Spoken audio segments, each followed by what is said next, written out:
Hi there and welcome back to Valley por Vida. And as promised, we've got your trivia time answer right now. Before the break, we asked you to identify which one of these is false, and the answer is the last one. According to the site, it's recorded that the largest barbecue in the world, yes, took place in Nuevo León, Mexico. But there were a lot more people in attendance than 500. Apparently, over 45,000 visitors came from far and wide to take part in this special event, and it was just a giant celebration of barbecue, community, and fun. And to think, over 1.8 billion years ago, people first discovered that we could cook with fire. Wow. You see, it only takes one person with one idea to change the course of the world for years to come. And that's kind of what it's like when you have an idea for a startup company. It's all just so new. It's just an idea that pops into your head, and then you think to yourself, wait a minute, can I actually do this? Well, I'm here to tell you that the answer is yes, you can. All it takes is a little bit of vision, willpower, hard work, and of course, some mentoring. And as always, we've got you covered. We had the chance to speak with a successful entrepreneur to learn the inside and outs of the business, and hopefully some of these tips and tricks can help you.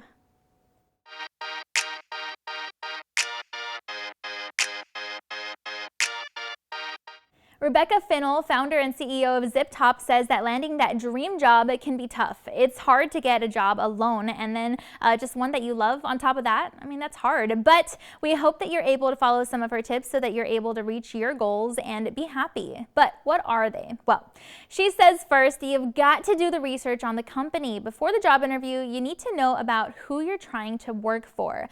What are their company reviews like? Can you get, a feeling for the company culture based on what employees are saying online? How is the company perceived in the public eye? Do you even want to be a part of that? This research also helps you design a custom cover letter for the job so that it's specific to the particular role that you're applying for.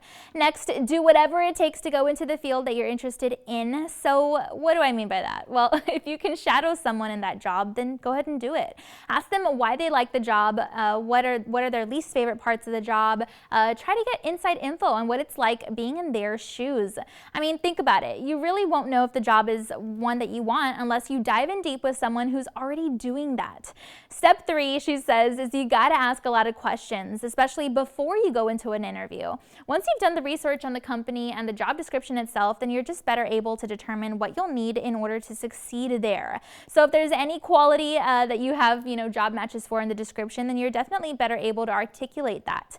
You can also bring up their mission, values, and even ask them a few questions, like where they see their company going in the next 5 years.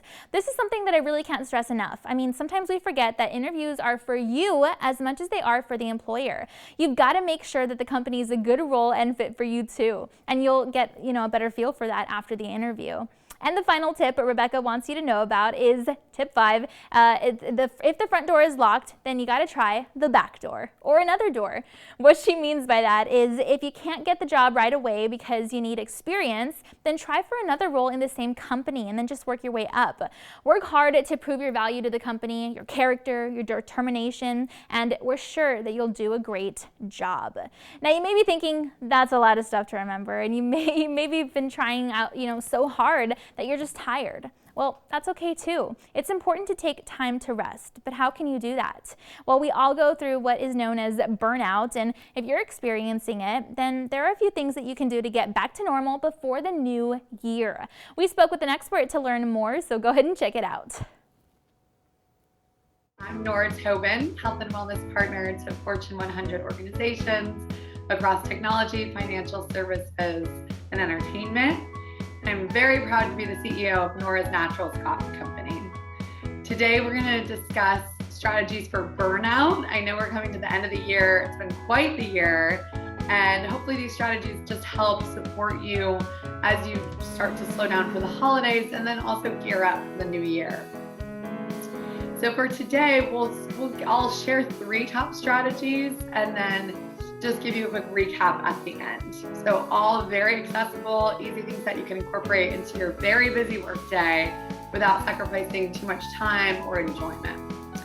So first and foremost, we want to optimize our circadian rhythm. So our circadian rhythm is the body's internal 24-hour clock.